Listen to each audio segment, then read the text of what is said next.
ಯಾರು ಸರ್ ಅವರು? ನಿಖಿಲ್ ಕುಮಾರಸ್ವಾಮಿ ಅಧಿಕಾರದಲ್ಲಿದ್ದಾರಾ? 3 ಸರಿ ಎಲೆಕ್ಷನಿಂದ ಸೋತರು. ಅವರ ತಾತ ಮತ್ತು ತಂದೆಯ ಹೆಸರು ಹೇಳ್ಕೊಂಡು ಇವತ್ತು ರಾಜಕೀಯದಲ್ಲಿ ಮೀಡಿಯಾದವ್ರನ್ನ ಕರೆಸ್ಕೊಂಡು ಬಾಯಿಗೆ ಬಂದಂಗೆ ಮಾತಾಡ್ತಿದ್ದಾರೆ.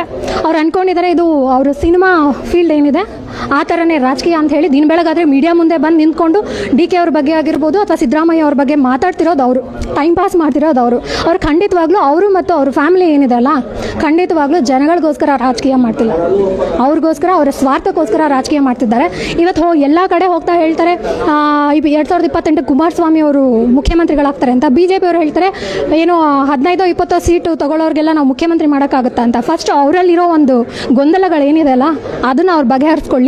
ಅವ್ರವ್ರು ಏನು ಕಿತ್ತಾಡ್ತಿದಾರಲ್ಲ ಅದನ್ನೆಲ್ಲ ಬಗೆಹರಿಸ್ಕೊಂಡು ಆಮೇಲೆ ಟೀಕೆ ಮಾಡೋ ಯೋಗ್ಯತೆ ನನಗಿದೆಯಾ ಇಲ್ವಾ ಅನ್ನೋದನ್ನು ಯೋಚನೆ ಮಾಡಿಕೊಂಡು ಸಿದ್ದರಾಮಯ್ಯ ಅವ್ರ ಬಗ್ಗೆ ಆಗಿರಲಿ, ಡಿ ಕೆ ಅವ್ರ ಬಗ್ಗೆ ಆಗಿರಲಿ, ನಿಖಿಲ್ ಕುಮಾರಸ್ವಾಮಿ ಅವ್ರು ಮಾತಾಡಲಿ. ಮುಂಚೆ ತುಂಬ ಏನೋ ಮಾತಾಡೋಕ್ಕೆ ಬರ್ತಾರಲ್ಲ, ಇವಾಗ ಯಾರೋ ಡೈಲಾಗ್ ರೈಟರ್ ತುಂಬ ಚೆನ್ನಾಗಿ ಸಿಕ್ಕಿದ್ದಾರೆ ಅನಿಸುತ್ತೆ, ಚೆನ್ನಾಗಿ ಮಾತಾಡ್ತಿದ್ದಾರೆ. ಅದನ್ನು ಸಿನಿಮಾಗಷ್ಟೇ ಬಳಸ್ಕೊಳ್ಳಿ, ರಾಜಕೀಯಕ್ಕೆ ಬೇಡ ಅಂತ ಹೇಳಿ.